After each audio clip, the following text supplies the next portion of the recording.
할렐루야. 우리 옆에 분들 보고 이렇게 인사합시다. 참 잘 오셨습니다. 은혜 받고 갑시다. 또 한번 이렇게 얘기합시다. 반드시 이기고 승리합시다. 할렐루야. 제가 오전에 예배를 마치고 우리 성도님 장례식장을 갔어요. 네, 가면서부터 사실 좀 마음이 조금 영적인 막 싸움을 하면서 갔는데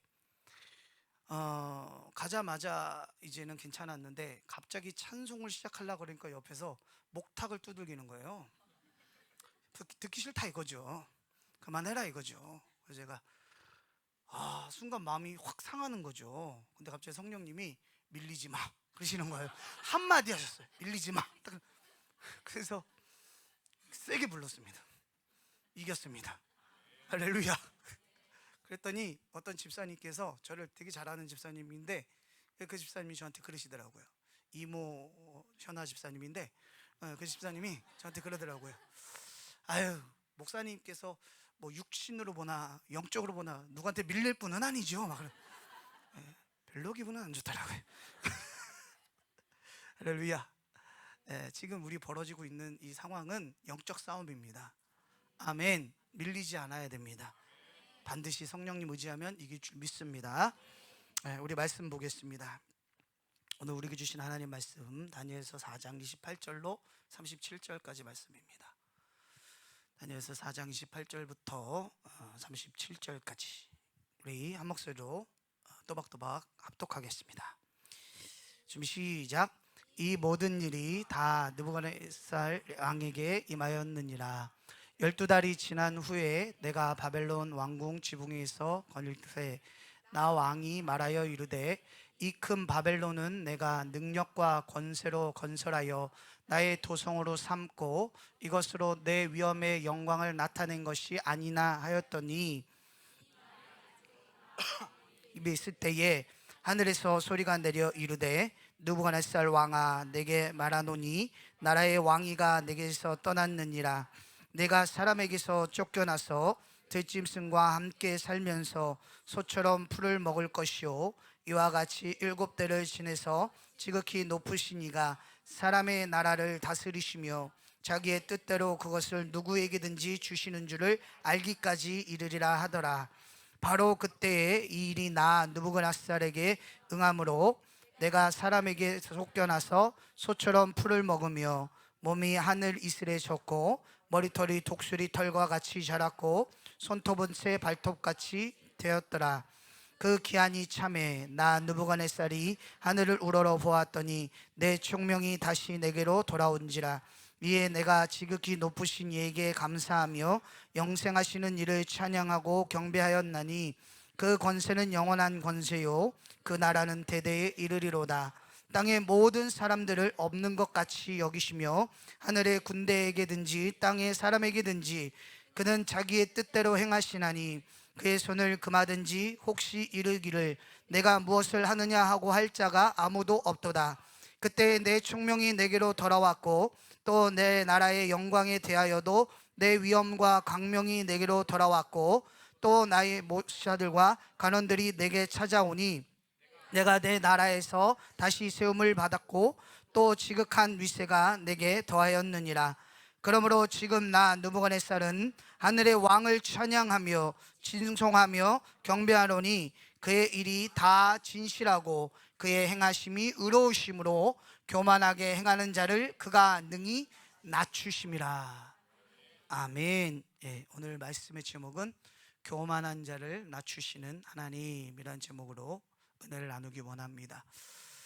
사실 이 다니엘서는 좀 특이한 선지서입니다. 이 다니엘이라는 선지자는 사실 유대인들은 지금도 인정을 하지 않아요.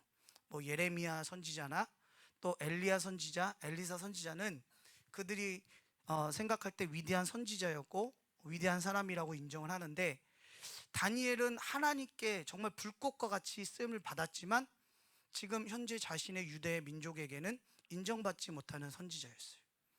그 이유 중에 하나는 뭐냐면 이 다니엘은 이방인의 나라에 포로로 끌려가서 거기서 살다가 거기서 죽었기 때문이에요. 그런데 참으로 안타까운 건 다니엘이 참 시대만 잘 타고 태어났었더라도 이 다니엘은 정말 위대한 하나님의 사람으로서 영원히 어떻게 보면 엘리야나 엘리사보다 더 위대한 인물로 기록될 수 있었습니다. 그런데 불행히도 다니엘이 태어났던, 다니엘이 그 청소년, 지금으로 말하면 우리 중고등부 학생들 그 나이인데, 그 나이에 정말 시대를 불행하게 태어났어요. 어떤 시대를 태어났느냐? 하나님의 징계로 인해서 나라가 망해버렸어요. 외모도 출중했습니다. 가문도 좋았어요.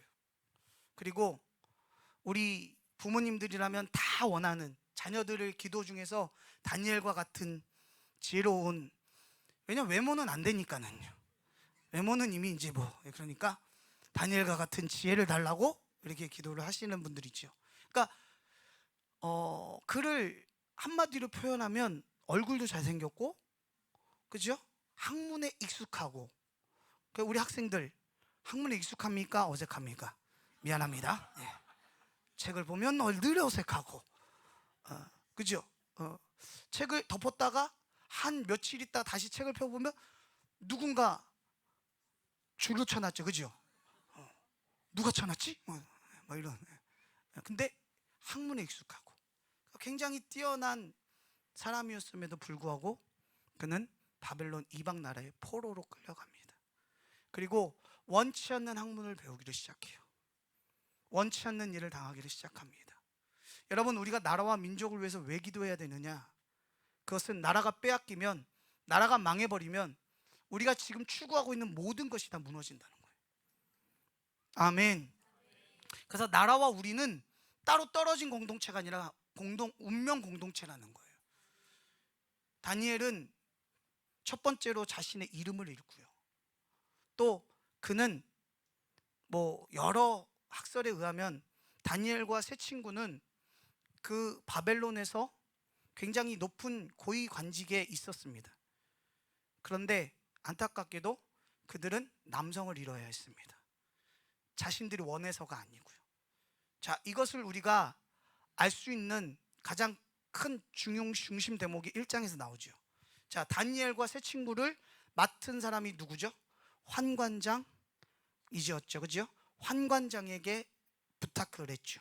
그러니까 다니엘과 세 친구는 자신이 원치 않는 내관이 되는 고통을 겪었고, 또 하나님의 백성의 이름인 다니엘이란 이름을 벨드사살이라고 바뀌었고, 하나냐 미사엘 아사랴라는 이름이 사드락과 메삭과 아벳느고, 이방인들의 신을 섬기는 자의 이름으로 변했어요. 우리나라도 일본의 나라가 빼앗겼을 때 우리 나라에 창씨 계명이 있었지요. 그것은 무엇을 뜻합니까? 이름을 일본 이름으로 바꾸면서 그 정신을 무너뜨리는 거거든요. 그런 불행한 시대를 타고 태어났어요. 제가 한 1년 전쯤에 책을 샀는데 그 책 제목이 바벨론에서 그리스도인으로 살기, 이런 책이 있습니다. 제목이 그래요. 근데 바벨론과 같은 시대에 어떻게 하면 우리가 다니엘과 같은 그 삶을 살 수 있는가를 얘기하는데, 그 책의 대목 중에 이런 대목이 있어요. 우리가 하나님을 섬기면서 우리가 하나님을 예배하는 데 있어서 넉넉하고 평안했던 시절은 없었다. 그런데 우린 착각하는 것은 뭐냐면, 지금의 현실이 그 전의 과거보다 더 안 좋다라고, 더 절망적이라고 얘기하는데, 놀라운 것은 10년 전에 그 시대에 책을 썼던 모든 믿음의 선배들도 지금 우리와 같은 절망을 이야기하고 있다는 거예요. 자, 그런데 우리는 10년이 지나서 뭐라고 얘기해요? 그 10년 전이 좋았다라고 얘기하는 거죠. 어쩌면 지금 우리가 당하고 있는 이것도 10년 후에는 그때가 좋았어 라고 얘기할 때가 있다는 거예요. 이해가 되십니까? 그러니까 지금의 우리의 절망이 한숨이요 고통이 아니라, 이것을 우리가 믿음으로 승화시키고 할렐루야. 믿음으로 우리가 반응할 때에 하나님께서 우리의 미래를 바꿔주시긴다. 아멘. 특별히 근데 오늘 이 4장의 말씀은요, 권세자는 과연 누구의 손에 달려 있는가를 명명백백하게 보여주시는 사건이에요. 사실 느부갓네살 왕은요, 하나님께서 이스라엘 백성을 심판하기 위한 몽둥이에 불과했습니다. 그런데 그 느부갓네살 왕이 사실 실로 엄청나기는 했어요.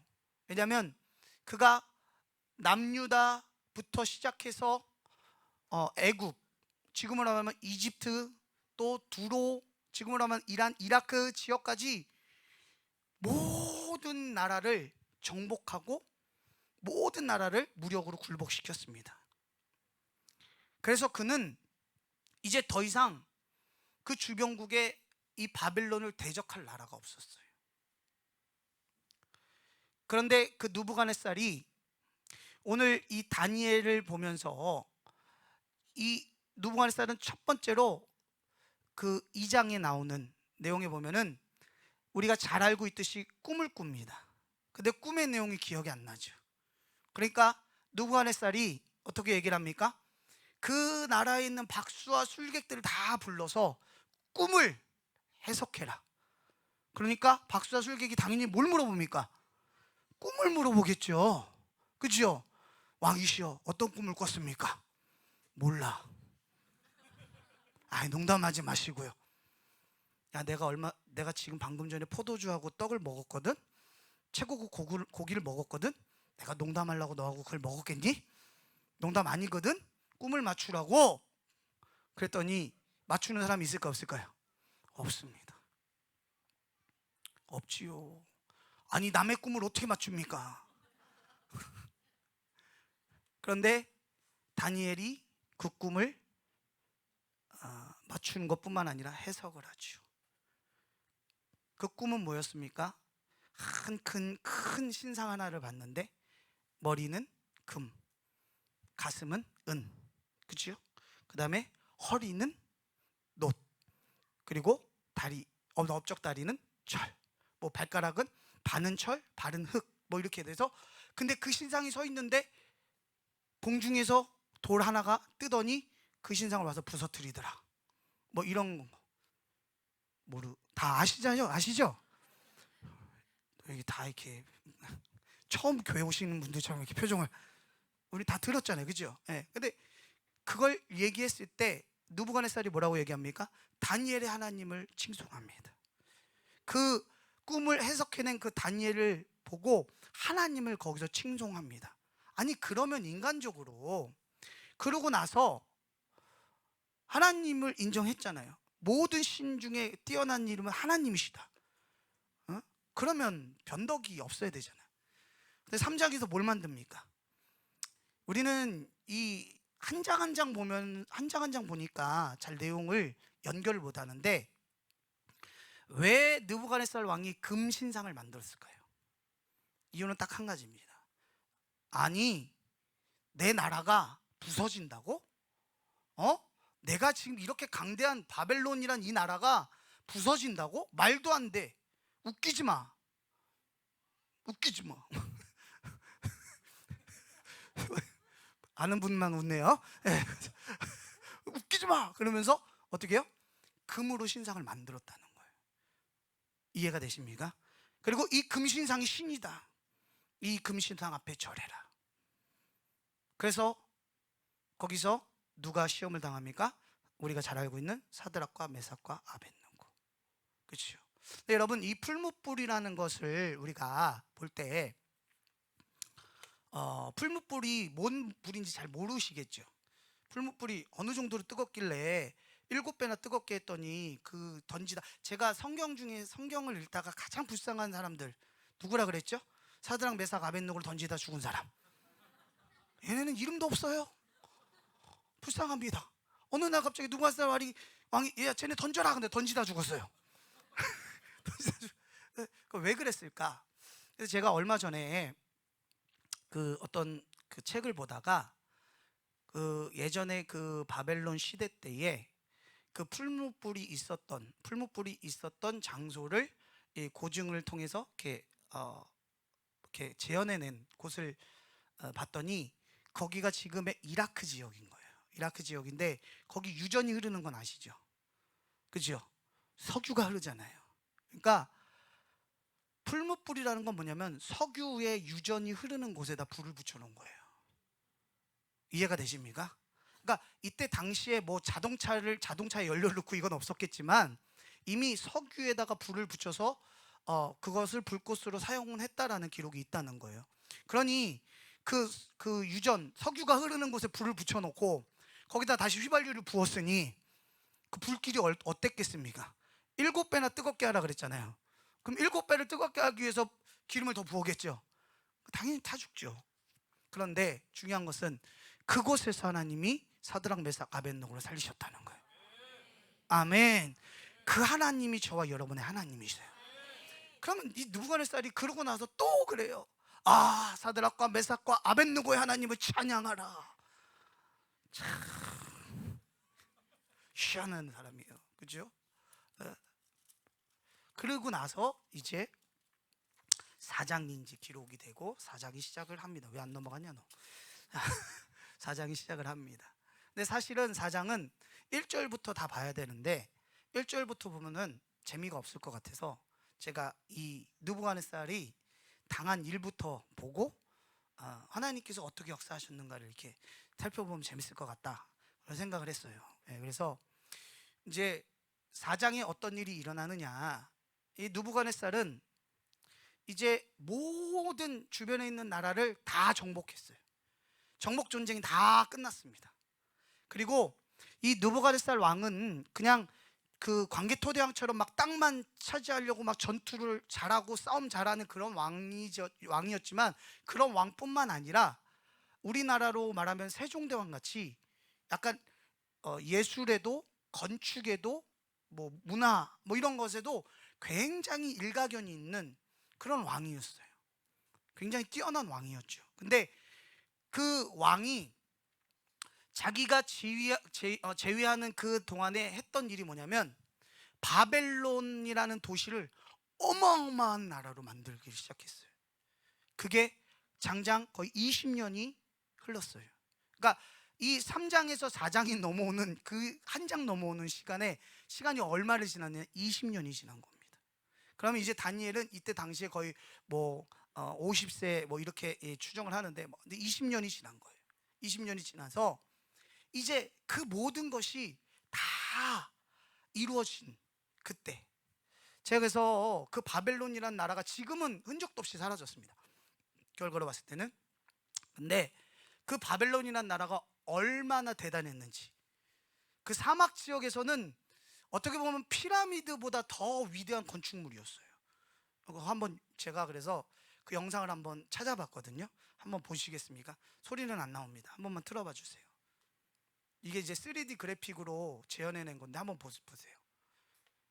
이게 바벨론 도시를 이렇게 만든 겁니다.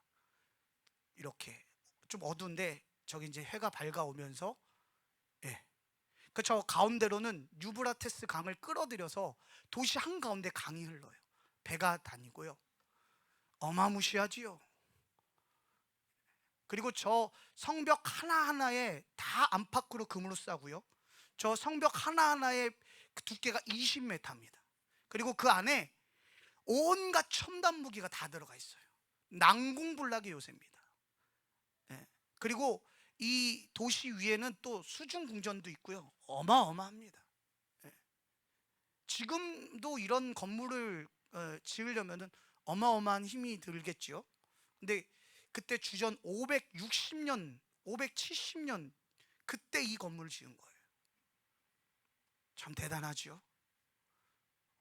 그런데 중요한 것은 이게 지금 흔적도 없이 사라졌다는 거예요. 얼마나 멋있습니까? 한번 살아보고 싶으시지 않으세요? 지금 가서 살아도 괜찮을 것 같지 않습니까? 어떠세요? 모습이 굉장히 멋있죠. 주전 560년에 이걸 만들었다는 거예요. 느부갓네살 왕이. 네, 됐습니다. 그만 꺼주세요. 부러우십니까? 예, 부러우면 지는 건데. 예, 그러니까 이걸 다 지었고 이제 정복 전쟁도 다 끝났어요. 그 바벨론하고 같이 가장 그 대등하게 싸웠던 민족이 어디냐면 바로 이집트입니다. 애굽인데 그 애굽을 마침내 바벨론 느부갓네살 왕이 정복 전쟁을 통해서 정복해 버립니다. 그리고 나서 이제 이 다니엘서 4장 4절 한번 보겠습니다. 4절 한 번만 띄워주세요. 준비 시작. 나 느부갓네살이 내 집에 편히 있으며 내 궁에서 평강할 때, 자 보세요. 이때가 이때라는 거예요. 그러니까 지금 느부갓네살 왕이 말하는 것은 우리가 지금 내 집, 내 궁 이러니까 그냥 우리가 말하듯이 내 아파트 몇 평 이걸 얘기하는 게 아니라 전체 바벨론의 제국을 얘기하는 겁니다. 이해가 되시죠? 그러니까 이 말은 무슨 뜻이냐면 내가 이제 평강할 때라는 건 뭐냐면 이제 모든 걸 다 마쳤을 때, 모든 것이 평강하다 할 때, 그때에, 자 5절입니다. 준비 시작. 한 꿈을 꾸고 그로 말미암아 두려워하였으니 곧 내 침상에서 생각하는 것과 머릿속으로 받은 환상으로 말미암아 번민하였도다. 자 보세요. 꿈, 또 생각, 환상, 이건 다 꿈에 대한 이야기입니다. 그런데 이 느부갓네살이 지금 뭐라고 고백을 하느냐? 그 꿈을 꿨는데 두려웠다는 거예요. 사실 느부갓네살이 누구를 두려워하게 하는 사람이지 두려워할 사람은 아니거든요. 근데 이 꿈을 딱 꾸는 순간에 이것은 그때 다니엘서 2장에 꿈꿨던 그 꿈처럼 무언가 하나님께서 자신에게 주는 메시지인 것을 그는 어때요? 알아차렸다는 거예요.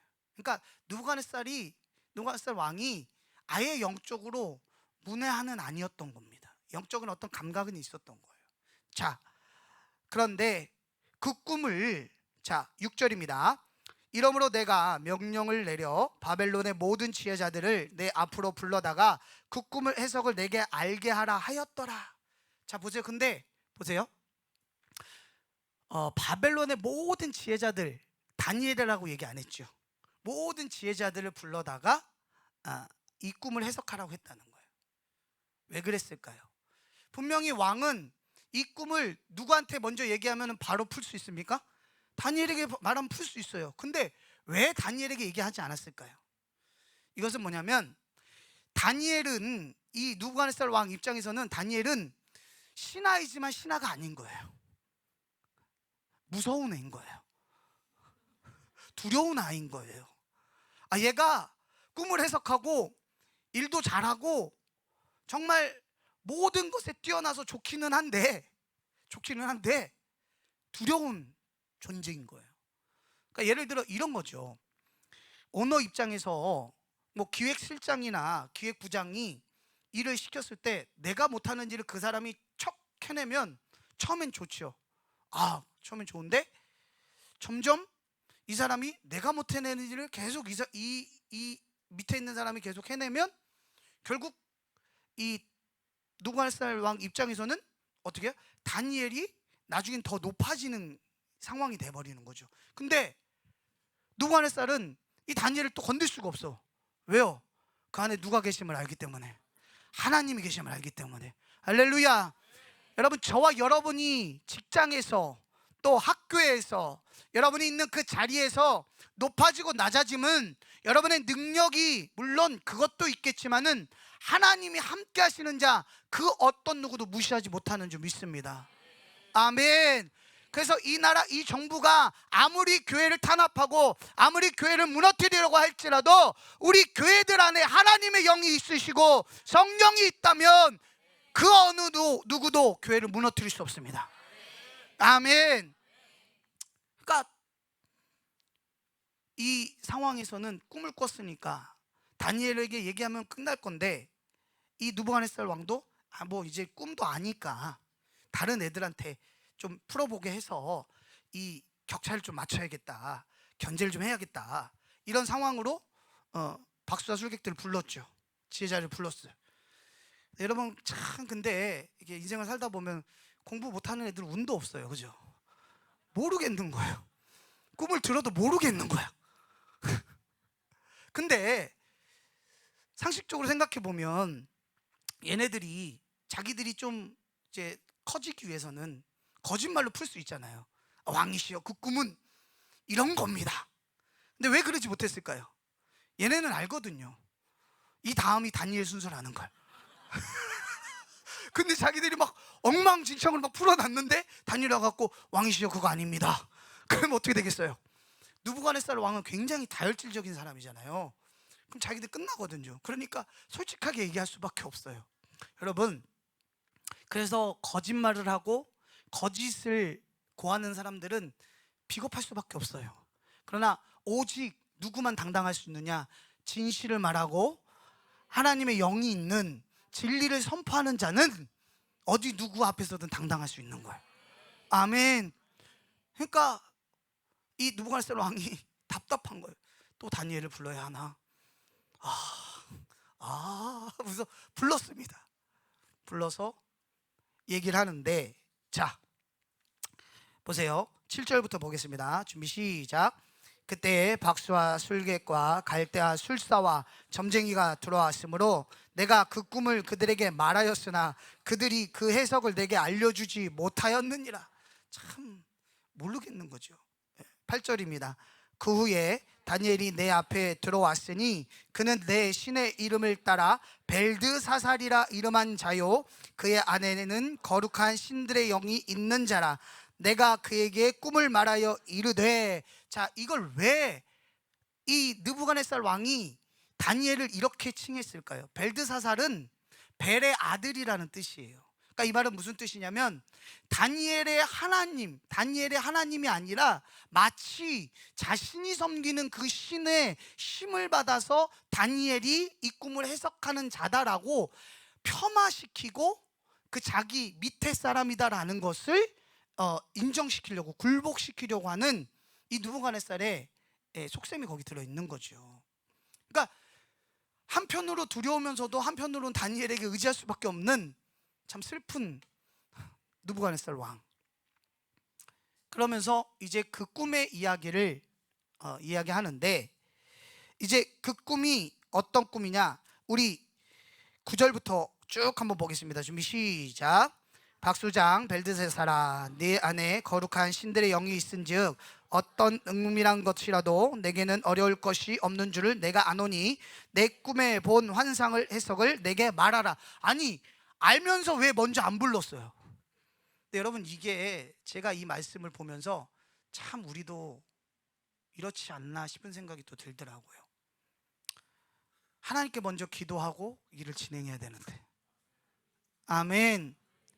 결혼하기 전에 기도해야 되고, 청년들 기도하고 결혼하세요.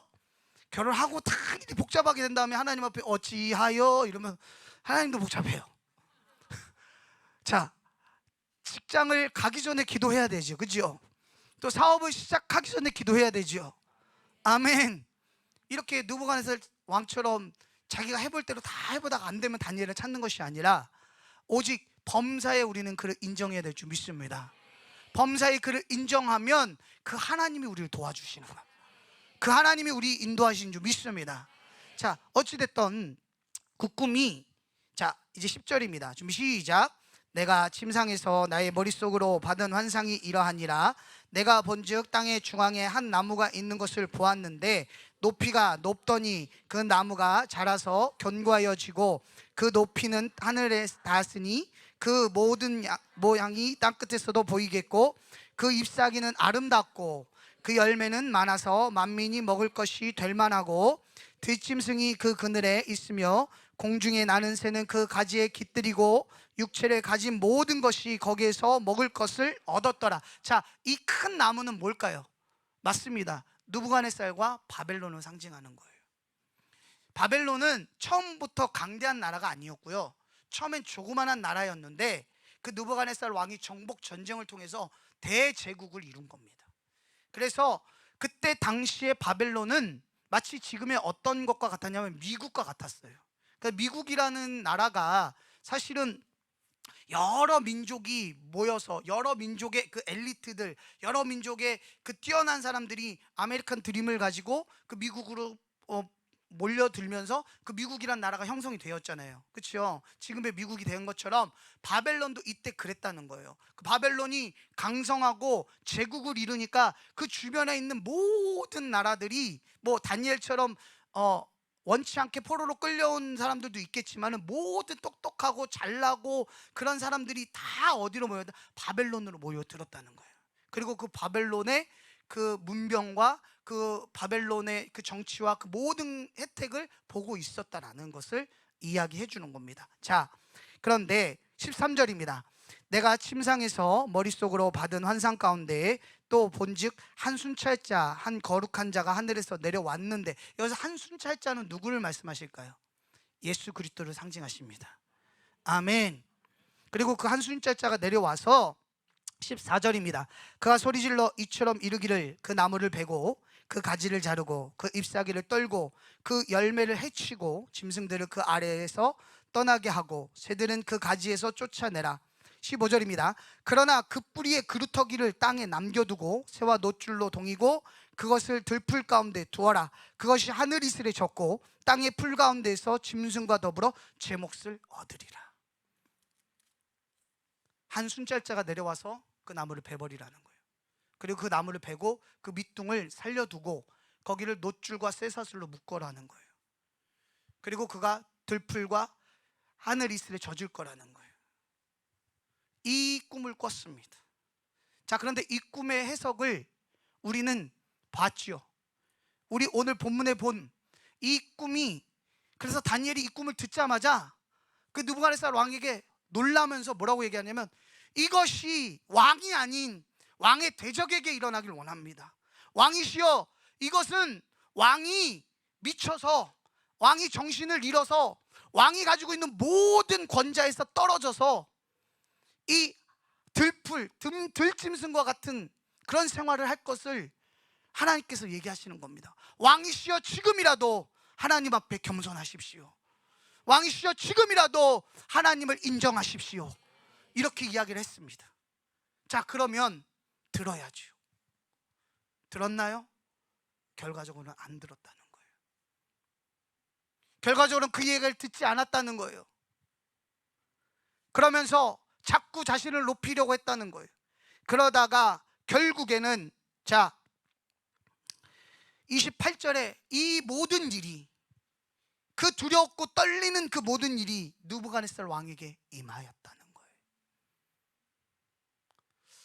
여러분, 바벨론이라는 나라는 사람이 이렇게 실성을 하고 미치면은요, 우리는 정신병원에 집어넣잖아요, 그죠? 근데 이때는 이 사람들은 어떻게 하냐면 쇠사슬로 묶어갖고 밖에 짐승처럼 묶어놨었어요. 근데 이 정신병 질환 중에서 그 자신을 동물과 같이 인식하는 그런 정신질환이 있다고 그러더라고요. 느부갓네살 왕이 어느 날 갑자기 그게 정신질환으로 들어와 버린 거예요. 그럼 누가 하셨을까요? 누가 하셨을까요? 하나님이 하셨습니다. 그리고 그가 7회를 지냈다는 거예요. 여러분, 근데 7회라는 것이 이 바벨론 달력으로 보면은 바벨론은 여름하고 겨울만 이렇게 달력을 세기 때문에 학자들에 의해서는 7년이 아니라 한 3년 반 정도라고 이렇게 이야기를 하는데, 어쨌든 그 기간 동안에 어떤 사람이 됐어요? 짐승처럼 풀을 뜯고 독수리처럼, 머리털은 독수리 털과 같이 자랐고 손톱은 새 발톱같이 자라버렸다는 거예요. 그렇게 권자에 있을 때에는 느부갓네살 왕이요, 당신이 신입니다, 당신이 모든 신들의 신입니다 라고 그렇게 그 느부갓네살 왕을 칭송했던 그 모든 사람이 권세가 떨어지고 그가 미치자마자 어떻게 됐다고요? 그를 버렸다는 거예요. 이 일을 누가 당했느냐? 느부갓네살 본인 자신이 당했다는 거예요. 사실 느부갓네살 왕은 다니엘을 통해서, 사드락과 메삭과 아벳노고를 통해서 간접적인 경험은 있었어요. 아, 하나님이 이런 분이구나. 그런 풀무불 가운데서도 건지시는 하나님이시구나. 그 하나님과 대적해서는 절대로 안 되겠구나. 그런데 그것이 자기의 직접적 체험이 아니었지요. 여러분, 은혜는 누가 받는 것을 구경하는 것이 아니라 내가 체험해야 돼요. 아멘. 아무리 어떤 사람이 나와서 간증을 해서 내가 말기암에 뭐 치료를 받았습니다, 뭐 그런 간증을 들었어도 그게 나하고 무슨 상관이 있습니까? 나는 당장 감기 때문에 죽겠는데. 마치 이것은 아브라함과 이삭과 야곱의 하나님, 이 야곱이 아브라함과 이삭의 하나님을 그가 어디에서요? 베델에서, 그가 도망길에서 그 하나님을 만나고 거기에서 아브라함과 이삭과 야곱의 하나님이 됐을 때 비로소 그 하나님을 신뢰했던 것처럼 이 느부갓네살 왕도 그 전에는 믿음의 사람 다니엘과 사드락과 메삭과 아벳느고를 통해서 하나님 참 위대하시다라는 것은 이론으로는 알았지만 믿지는 못했다는 거예요. 그런데 본인이 어떻게 해요? 이 일을 경험하고 나니 오늘의 이 고백이 나오더라는 거예요. 여러분, 우리는 역사를 통해서 잘 알고 있습니다. 어떤 나라도 흥하는 것이 있으면 망하는 것이 있고, 절대로 망할 것 같지 않았던 그 나라도 하나님의 역사의 수레바퀴 속에서 멸망당했다라는 거예요. 이 바벨론이라는 아까 그 어마어마한 그 나라가 지금은 흔적조차 찾아볼 수 없을 정도로 하나님 그 나라를 쓸어버리셨다는 거예요. 여러분, 어찌 보면 지금 우리나라의 권력을 잡은 자들, 전 세계의 권력을 잡고 자신들이 마치 신인 것처럼 이 느부갓네살 왕처럼 교만을 떨고 하나님을 대적하지만, 여러분 확실히 믿으셔야 합니다. 모든 권세는 하나님으로부터 나옵니다. 모든 권력은 하나님으로부터 나옵니다. 그들의 권세가 아무리 높다 할지라도 하나님을 대적하는 자 하나님이 무너뜨리고 멸망시키신다라는 겁니다. 이 일을 당하고 난 이 느부갓네살의 고백은 바로 4장 1절입니다 1절에서 3절을 한번 읽겠습니다. 준비 시작. 느부갓네살 왕은 천하에 거주하는 모든 백성들과 나라들과 각 언어를 말하는 자들에게 조서를 내리노라. 원하노니 너희에게 큰 평강이 있을지어다. 지극히 높으신 하나님이 내게 행하신 이적과 놀라운 일을 내가 알게 하기를 즐겨하노라. 3절입니다. 참으로 크도다 그의 이적이요 참으로 능하도다 그의 놀라운 일이요 그의 나라는 영원한 나라요 그의 통치는 대대 이르리로다. 아멘. 마치 이 4장을 보면은 교회 간증문 같지 않습니까? 어떻게 이방인의 나라에 그 교만함의 극치를 달리고 있는 느부갓네살 왕 이 입에서 이 4장 1절부터 3절은요 마치 지금으로 말하면 대통령 연두교시 같은 거예요. 국민 대담화문 이런 거예요. 자기가 다스리고 있는 모든 나라에 얘기를 하는 겁니다. 뭐라고 얘기를 하느냐? 지극히 높으신 하나님, 아멘. 지극히 높으신 하나님이 내게 이적과 놀라운 일을 하셨다. 그리고 그분의 나라는 영원히 대대 이른다. 여러분, 전 이 말씀을, 이 4장의 말씀을 1절부터 이 37절 끝절까지 계속 묵상을 하면서 그렇다. 우리가 걱정할 것이 아니다. 우리가 근심할 것이 아니다. 하나님이 하신다. 아무리 교만 떨고 거만 떨고 아무리 자기가 잘났다고 해도 하나님이 한 방에 끝내실 수 있구나. 아멘.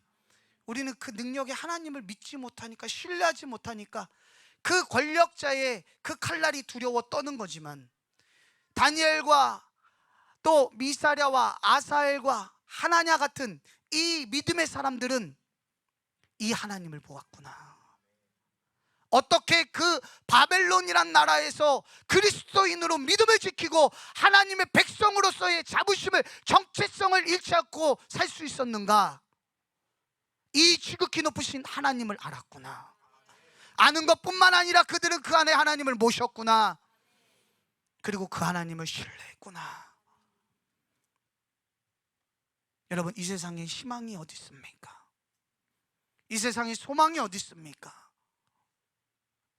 오늘 우리는 이 지극히 높으신 하나님, 교만한 자, 가장 큰 대륙을, 가장 큰 제국을 이루었던 느부갓네살을 무릎 꿇리신, 겸손케 만드신, 그의 입술을 통해 찬양을 받으신 전능한 하나님을 신뢰하시기를 주님이라 간절히 부탁합니다. 그럼 우린 걱정할 것이 없어요.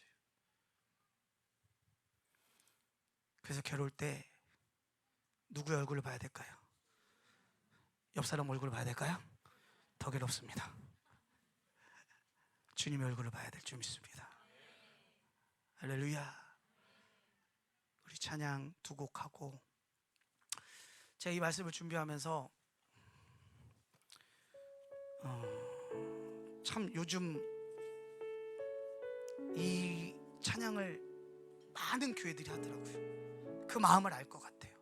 그리고 그 마음을 하나님이 보시기를, 하나님이 보실 거라고 또 믿습니다.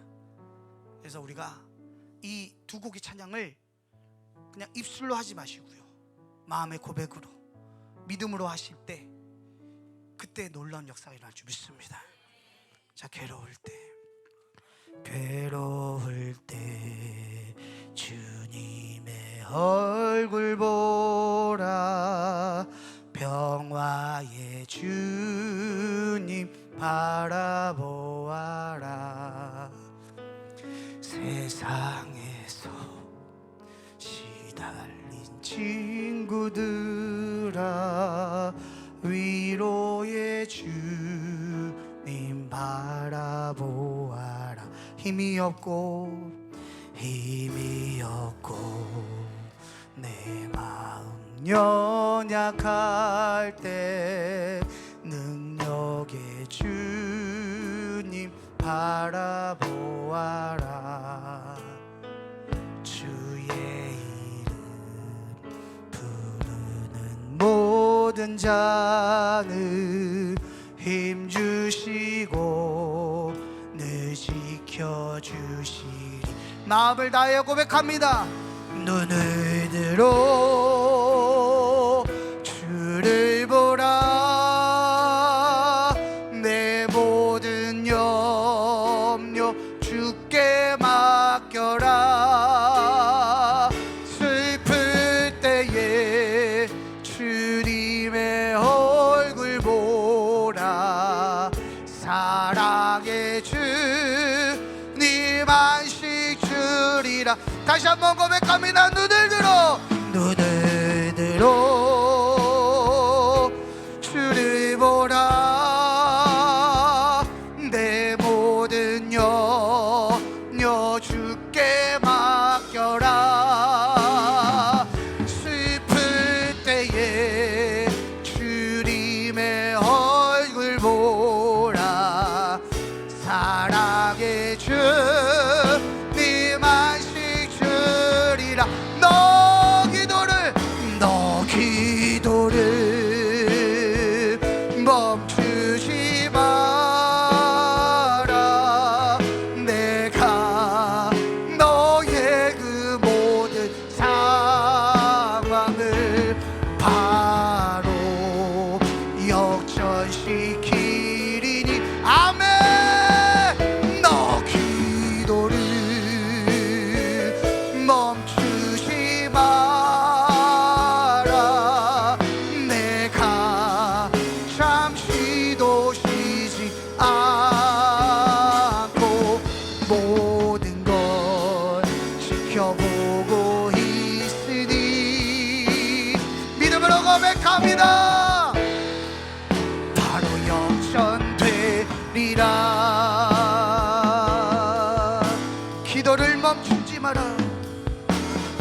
이 마음 눌러도 원망치 마라. 너의 입을 지켜라. 저들은 너의 입을 보고 있다. 마음을 뺏기지 마라. 내가 널 도우지 않는단 소리에 너의 모든 게 불리해도 너는 기도를 계속해라. 너 기도를 아멘 멈추지 마라. 내가 너의 그 모든 상황을 바로 역전의 하나님을 찬양합니다. 너 기도를 멈추지 마라. 내가 잠시도 쉬지 않고 모든 걸 지켜보고 있으니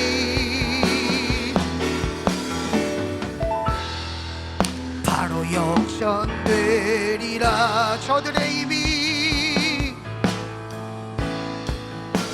저들의 힘이 너를 압도해도 저들의 힘이 내 숨을 조여도 너는 보리라. 기도의 능력을 내가 역전시키리라.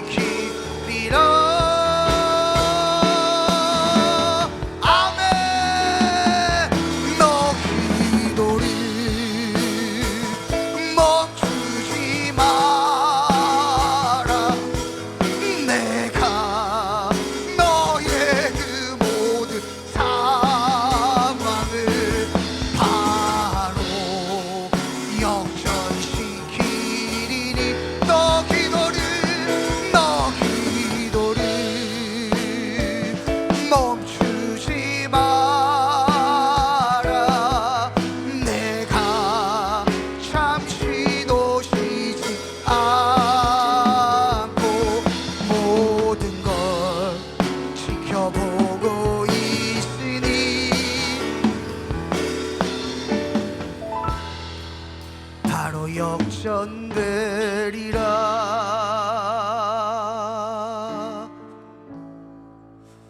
사랑하는 주의 예배에 참석하신 성도 여러분, 오늘 이 찬양이 우리의 믿음의 고백입니다. 마치 하나님이 우리 기도를 왜 안 들어주시는가, 왜 우리의 마음을 몰라주시느냐. 사탄은 그렇게 우리의 마음을 빼앗으려고 합니다. 그러나 여러분, 하나님은 지켜보고 계십니다. 그리고 하나님은 반드시 역전시키실 것입니다. 우리가 믿음으로 기도를 멈추지 않으면 그 기도를 통하여 이 나라가 변화될 줄 믿습니다. 하나님, 우리는 기도를 멈추지 않겠습니다. 예배를 멈추지 않겠습니다. 하나님, 이 나라와 이 민족을 불쌍히 여겨 주시옵소서. 우리 주의 성호 3번 외치시고 통성으로 기도하시겠습니다. 주여!